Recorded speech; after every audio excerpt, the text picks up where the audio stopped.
eggnog. That's a little too much there for you. There we go. Well, now, what are you playing there? You said you didn't have any diamond before. Confounded woman. Whoever taught you to play this game in the first place?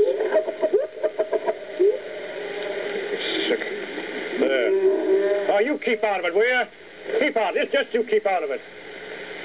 You're all mixed up with old maids and things here. Just forget the whole thing. All right. Play any more of this confounded game. Making me sick at my stomach, my dear.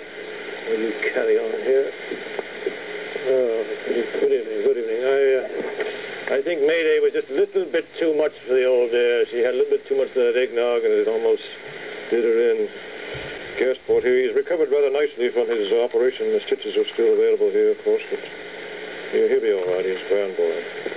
I think you'll be glad to know that this evening I am out to set the world straight again, as usual.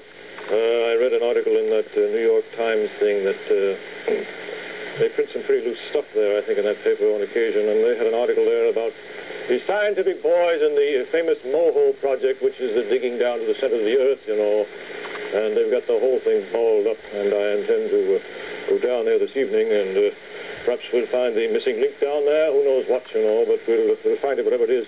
Oh, by the way, speaking of new and wonderful things, we have this evening a premiere. Isn't that grand? This thing's called the... oh, dear, I've done it again here. The man who lived twice. The man who lived twice. And this is a grand old story about changing your personality and so on, that sort of thing.